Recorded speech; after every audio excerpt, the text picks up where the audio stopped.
The story begins with a lonely loser, stuck in a dead-end job, who dies of a heart attack and gets reincarnated as the son of a noble with godlike powers. Ours was an average, unattractive guy living in Japan and working at a boring job. One day, while heading home, he suddenly has a heart attack and dies instantly. The next moment, he opens his eyes and finds himself in a completely different world. He's lying on a bed, looking at the face of a beautiful woman. At first, he thinks he's in a hospital, but then notices a flying dog floating around the room. To top it off, a maid walks up and congratulates a blonde woman, and that's when Ars catches a glimpse of himself in a reflection and realizes he's been reincarnated as a child in a new world. 3 years pass without much trouble. During that time, Ars learns to read and write, gaining a huge amount of knowledge about this new world. He discovers that the kingdom they live in is called the Summerforth Kingdom, which used to be 7 different kingdoms before one took over the continent. Ars was born into the family of a noble lord ruling over a small village called Lamberg. Magic exists in this world, and that excites him the most, but learning magic is out of his reach because of his young age. Still, his life is pretty luxurious. He lives in a huge mansion, has plenty of servants who cater to his every need, and an in-house chef cooks delicious meals every single day. One thing that makes Ars different from others is his unique ability, which no one else knows about. To test this power, Ars goes to the training hall, where household guards and aspiring soldiers practice their skills. Everyone is happy to see him as he sits down to watch. He spots a man struggling to learn how to fight with a spear, getting completely thrashed. Using his ability, Ars sees that the man has D-rank skills with the spear and sword but has a B rank in archery. Ars rushes over and asks the man if he has ever tried using a bow and arrow. The man laughs, saying archery is for cowards and women.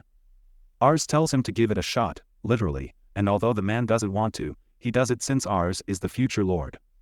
The man picks up a bow, and everyone watches as he shoots his first arrow. It hits the bullseye dead center. The crowd assumes it was just luck, so the man keeps firing, hitting the mark every single time. Realizing his natural talent, the man thanks Ars. Everyone around starts asking how Ars knew the man would be good at archery. Ars, not wanting to reveal his powers, simply claims it was instinct. The only downside to his ability is that he can't see his own stats, which makes him a bit sad, but he moves on. Later, at dinner, Ars sits across from his scary-looking dad and checks his stats. His dad has A-rank abilities in everything and is strong enough to defeat 10 B-rank swordsmen at once. His dad asks if Ars suggested archery to the man earlier, and Ars honestly admits he did. His dad tells him that it's a good skill for a future lord to be able to recognize talent. After that, Ars starts learning about the reality of ruling and how twisted and ruthless it can be. He learns that the rulers of Summerforth are completely corrupt, while farmers and poor people are revolting due to poor living conditions. The politicians are using brutal tactics to control the people, which reminds Ars of America's own problems. He realizes that if things continue this way, a civil war will break out across the continent, and he might be forced to lead his forces into battle. This thought terrifies him, as he is not a warrior yet and doubts his ability to keep his family and the people of Lamberg safe. The next morning, Ars sneaks out of the house and wanders through the village market. Even after putting on a cloak, people still recognize him.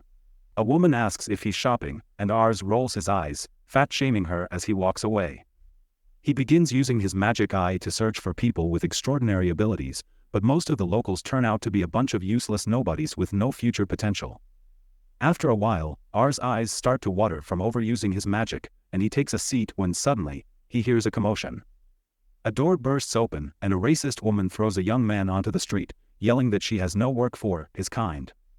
Ars realizes the man is a Malcan, a race he had read about that comes from a faraway continent and was bought as slaves by the people of Summerforth. The young man sits on the ground, hungry and defeated. Feeling pity, Ars walks over and offers him some bread.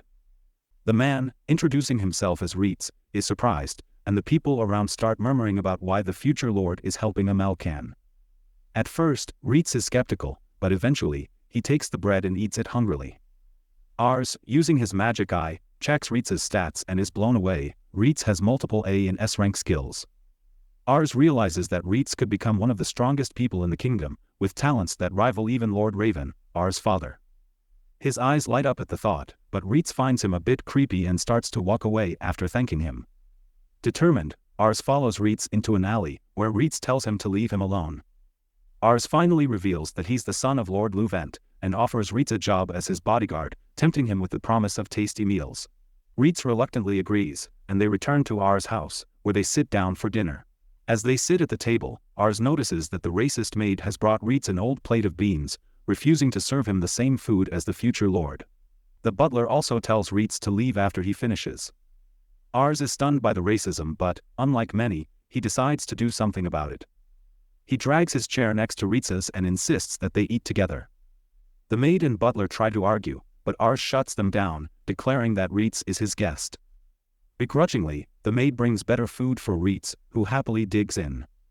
After the meal, Reitz tells Ars that he used to be part of a mercenary band that raised him since childhood, but they all died in a recent battle, leaving him alone in this harsh world. Ars feels bad and takes Reitz to his father, hoping to hire him as his bodyguard. However, Ars' father, upon seeing Reitz, refuses, saying that Mockans are useless. But Ars stands his ground, insisting that Reitz has talents unmatched by anyone in the entire continent. Impressed by Ars' conviction, his father agrees to give Reitz a chance but says he must pass a test to defeat Lord Luvent in combat. Ars panics, knowing how powerful his father is. The rules are simple: if Reitz can land a single hit on Lord Luvent, he'll be hired, but if not, he must leave the village. The battle begins, and Lord Luvent charges at Reitz with a powerful slash. Reitz barely dodges it, and even with wooden swords, Ars realizes the attack could have killed him. Lord Luvent continues his assault, but Reitz blocks and parries his strikes. Everyone is shocked, as no one has ever survived this long against Lord Luvent.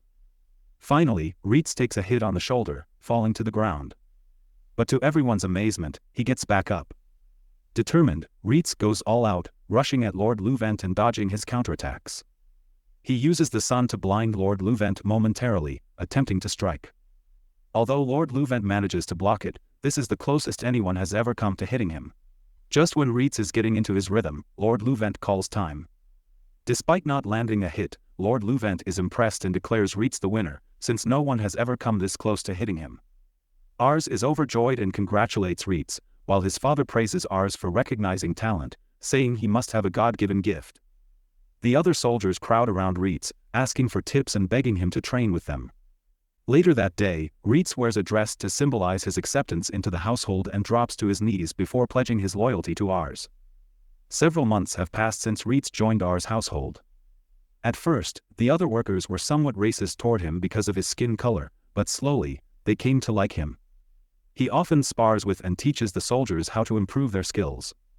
Ever since he started taking lessons from Ars' tutor, Reitz's intelligence skyrocketed, making him the smartest person in the household. He also wooed the maids who used to dislike him.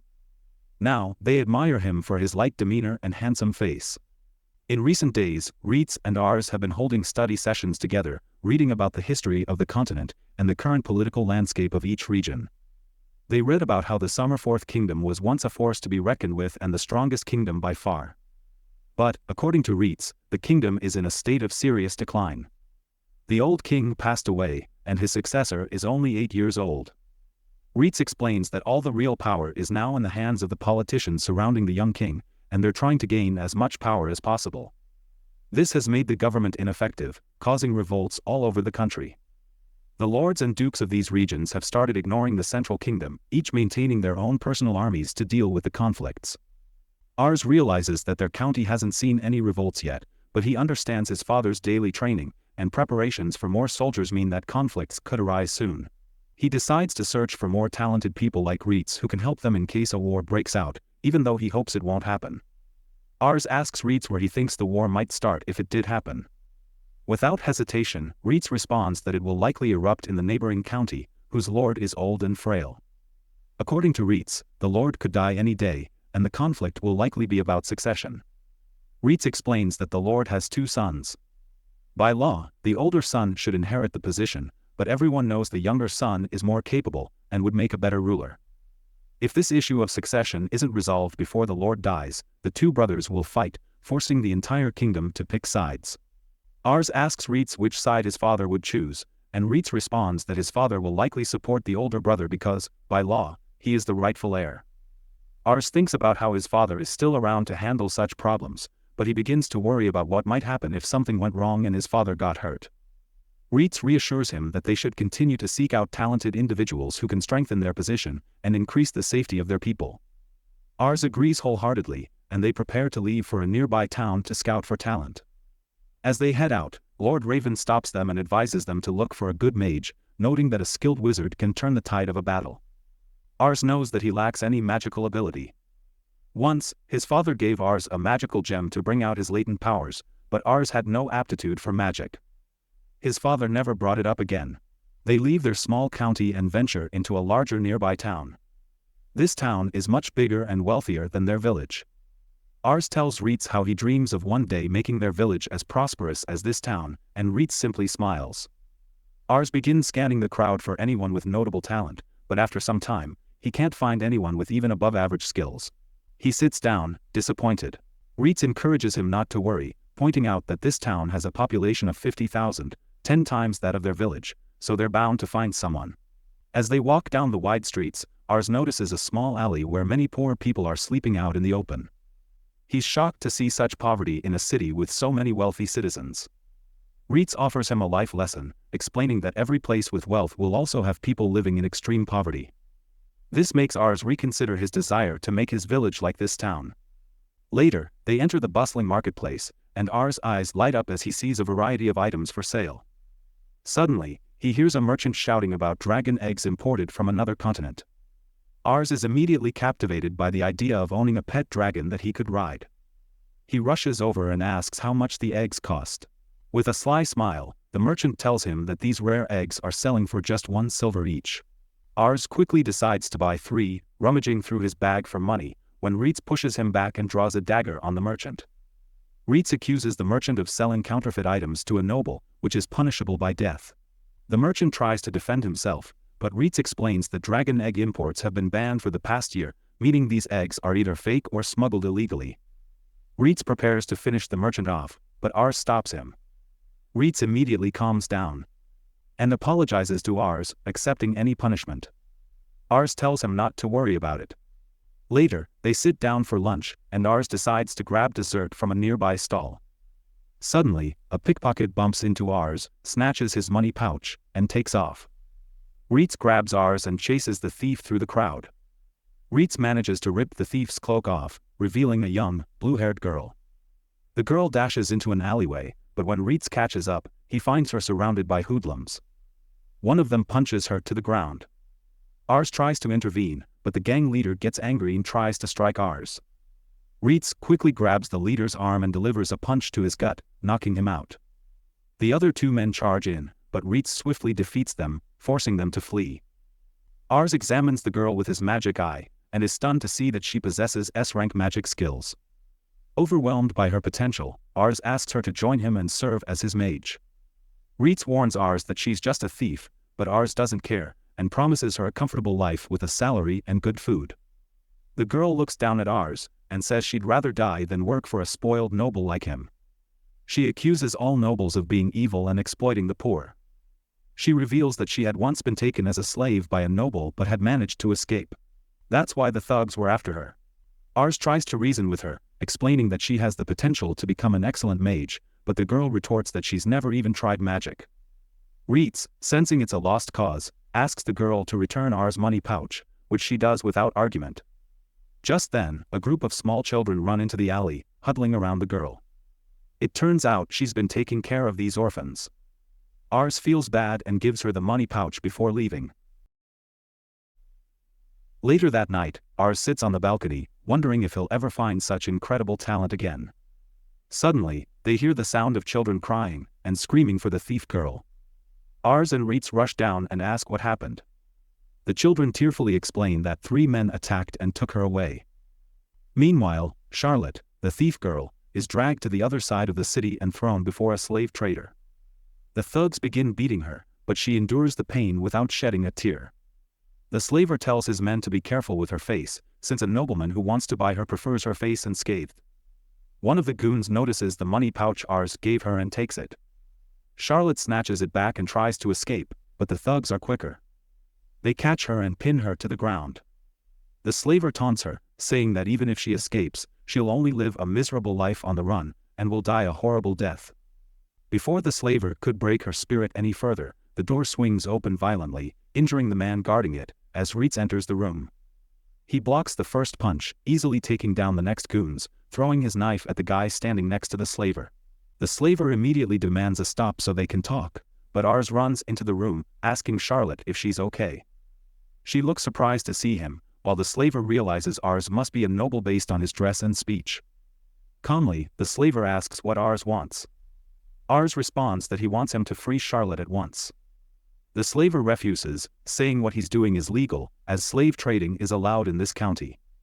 Ars, not caring about that, starts telling Charlotte to escape if she wants to save herself. He checks her stats again, and sees her ambition is at 1, meaning she's lost all hope for her future. Ars begins rambling that everyone deserves hope and a future, which amuses the slaver, who laughs, saying the only future a slave can expect is serving a good master. Ars, frustrated, tells the slaver to stop laughing, saying it's the duty of adults to protect children, and that it's Charlotte's choice what her future will be, not up to slavers like him. Charlotte is moved by Ars's speech, and tears roll down her face. She reflects on how long it's been since she cried, having endured a harsh life on her own, wandering streets, sleeping in alleyways through storms and winters, watching others live easier lives while she was forced to steal, yet still unable to sustain herself or anyone else. Ars standing up for her makes her emotional. The slaver, fed up, states that he was only being respectful because Ars is a noble, but now he's meddling in business.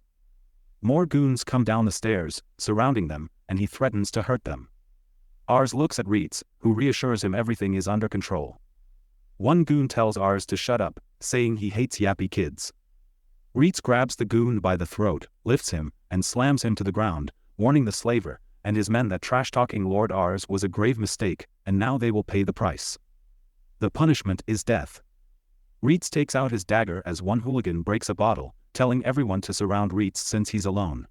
However, Reitz effortlessly dodges every attack with elegance, slashing a couple of them in the abdomen and throwing his knife at another.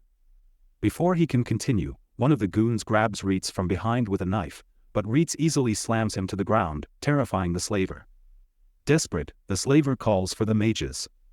2 mages chant basic fire spells, shooting them at Reitz. He slashes through their magic and beats them up without breaking a sweat. The slaver, now petrified, calls for his trump card, a giant of a man who emerges from upstairs, guzzling ale as he descends. He asks what the ruckus is, and the slaver explains the situation. This enrages the giant, who gets ready to throw them out. Charlotte warns Ars that the giant is dangerous and urges him to run. Ars checks the giant's stats and tells Charlotte it should be an easy fight. As he predicted, Reitz dodges the giant's first attack by swinging from a chandelier, then jumps down and kicks him in the face. The giant, furious, rushes at Reitz, but Reitz, with superior strength and skill, ends the fight with a clean uppercut to the chin, knocking the giant out. The slaver, terrified, claims their actions are illegal. Ars takes out a pouch of coins, offering to buy Charlotte. The slaver claims she's already been sold to another noble, but Reitz steps in, threatening that they'll take Charlotte anyway. The slaver can either take the money or face the consequences with the other noble. Frightened, the slaver accepts the money, legally selling Charlotte to Ars. By the time they leave the slaver's office, it's morning. Before they can go anywhere, Charlotte says she wants to show them something. She takes them to a hill where Ars struggles to walk up, but when they reach the top, they see a stunning view of the town. Charlotte reveals that this was her secret spot when she felt down, and she wanted to show them as a token of gratitude. Ars admires the view, while Reitz gives Charlotte a magic locket to test her magical abilities. Though Charlotte doubts she has magic, as she's never used it, the moment she chants a spell, a massive wave of mana surges out, creating a huge fireball that explodes in the sky, shocking everyone in town, including Ars and Reitz. Afterward, Charlotte reunites with the orphan kids she cares for, promising to visit them soon. The group then heads back to Ars's home. When they arrive, Ars's father assumes Charlotte is a new dishwasher, but Ars explains that she's a powerful mage, capable of great things on the battlefield. His father dismisses her, saying women belong in the kitchen, not on the battlefield. To prove her worth, Charlotte unleashes an insanely powerful fire blast into the sky, shocking everyone, including Ars's father, who immediately changes his stance, welcoming Charlotte into the family. They all head inside, ready for whatever adventures the next day holds. 3 years have passed since Charlotte became Ars's vassal. Since then, his father has led their forces in several battles, winning them all, thanks in part to Charlotte's incredible prowess on the battlefield. The entire continent may be embroiled in war, but the morale of their soldiers is high due to his father's strategic brilliance and Charlotte's magic. Charlotte has grown into a beautiful and formidable woman, and no one ever imagined that a single mage could turn the tide of war. Lord Raven, once dismissive of magic, now recruits more mages under Charlotte's guidance to strengthen their army. Ars now has 2 younger siblings, twins, a boy and a girl, both with remarkable talents, showing A and S rank abilities despite their young age. Ars has continued his search for talent, though luck has not been on his side lately.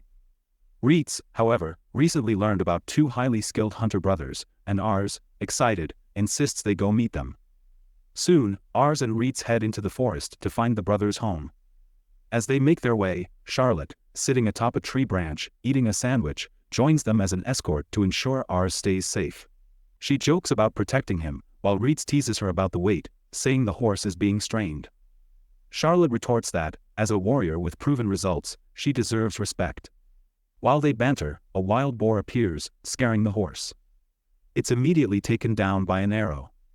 2 men emerge from the bushes, celebrating their kill, but then notice the group and rush over, asking if they're okay. Ars asks if they are the Hunter brothers, and they confirm they recently moved into the woods. Ars quickly checks their stats, finding them decent but not extraordinary. The brothers invite them to their hut, where their father serves a feast of fresh game, apologizing for the modest meal, not expecting such noble guests. Ars assures him it's more than enough, while Charlotte enthusiastically digs in. The father asks what brings Ars here, and Ars explains he's heard tales of the brothers' hunting skills, and wanted to see for himself. After evaluating them, Ars invites them to join his county's army, as their skills would be invaluable. The father is overjoyed, hardly believing his sons have been offered such an opportunity. As they talk, Charlotte notices a small boy trying to steal some bread, but the father scolds him, telling him to introduce himself properly. Ars doesn't think much of it at first, but still checks Roselle's stats. What he sees next shocks him beyond belief. Roselle has over 100 intellect and is an S-rank tactician. Ars spills his drink, coughing, as he tries to comprehend it. He realizes this level of intellect is practically unheard of, and Ars doubts anyone in the entire kingdom can match him in terms of intelligence. Roselle's father apologizes, saying Roselle is clumsy compared to his older brothers, but Ars, now staring with starry eyes, declares that he absolutely wants to make Roselle his vassal. This stuns both Roselle's father and his brothers, who find it hard to believe. The father tries to persuade Ars to reconsider, saying Roselle would just be a nuisance, but Ars, undeterred, walks over to the boy, and eagerly asks if he would like to become his vassal, and work for him. Roselle, looking up with fear, assumes these people want to force him to fight in battles. He immediately starts crying and refuses, saying he'd die too easily. His father scolds him for speaking this way to a noble, but Roselle runs away to his room and hides. Ars, disappointed, feels sad about constantly getting rejected. The father again apologizes, explaining that Roselle has been shut away ever since his mother passed. Unlike his brothers, who practice archery and woodcutting, Roselle doesn't engage in physical tasks, making him a poor hunter. Ars, however, insists that physical strength isn't everything. Roselle's incredible intelligence could make him an outstanding tactician, and Ars remains resolute in convincing him. He enters Roselle's room, finding the boy reading a book. When Roselle notices him, he begins crying again. Ars reassures him that he has no intention of hurting him, and gently asks if he enjoys reading. Roselle responds, saying that his mother used to read to him, and the book he holds is the only one they own, so he reads it every time he misses her.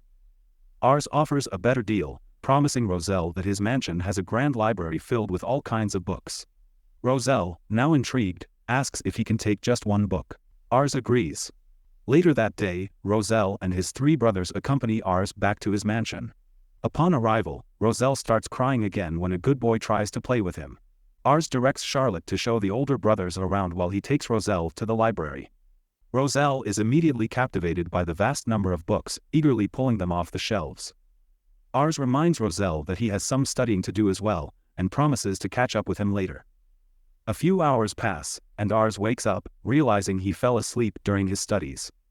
He quickly rushes to the library, fearing that Roselle may have run off, but to his relief, he finds Roselle fast asleep, surrounded by books. Reitz remarks that Roselle is exceptional, quickly learning new words and thinking deeply. When Ars checks Rosel's stats again, he's amazed to see that his intellect has already increased, which seems impossible. Rosel's brothers eventually arrive and start teasing him, calling him out for being surrounded by books, as if he can't even read. Surprised, Ars asks them what they mean. They explain that aside from their mother, no one in their family knows how to read. Rosel only heard their mother's stories but was never taught how to read himself. Rosel, now awake, explains that he learned to read by listening to his mother, and matching the shapes in the book to what she said. The brothers are shocked, reminding him that he was only 2 years old at the time. Rosel drops a shocking revelation: he remembers everything from the day he was born. The next day, Ars tries to boost Rosel's confidence by telling him that hunting isn't just about archery, there's trap-making, too. Rosel admits that he had thought of that but never felt confident enough to try. Ars encourages him to give it a shot. Sometime later, the father enters the jungle and finds a huge trap set up. The older brothers excitedly explain that Rosel made it all by himself, and it's already caught several boars. Rosel elaborates on his method. He observed that male boars are attracted to the color yellow, so he painted the trapdoor yellow, causing the boars to charge into it. He also hung a specific herb around the perimeter, knowing the females and babies dislike the smell. This would ensure they avoid overhunting the baby boars, which could lead to population decline. Rosel looks to his father for approval but receives none, leaving him disheartened. That night, he sits in his room alone, blaming himself for his mother's death, as she fell ill after giving birth to him. As he cries, he overhears his father and brothers climbing onto the roof to drink. The brothers ask why their father is so hard on Rosel, and to their surprise, their father starts crying. He admits that he has always been strict with Rosel because he was a poor hunter. But now, he's deliberately being cold, hoping that Rosel will resent him and leave for Ars's mansion, where his talents would be recognized and rewarded. Rosel overhears this and is moved, realizing for the first time how much his father truly loves him. He breaks down crying. The next morning, Ars arrives to pick up the older brothers, assuming Rosel won't join them. To his surprise, Rosel rushes out with a large bag, telling his father that he could never hate him. He promises to become a great man and return one day so they can live together again. His father, in tears, watches as all his sons swear their loyalty to Ars, becoming his vassals, and preparing for the adventures that await. The story will be continued in future videos. Thanks for watching. See you in the next one.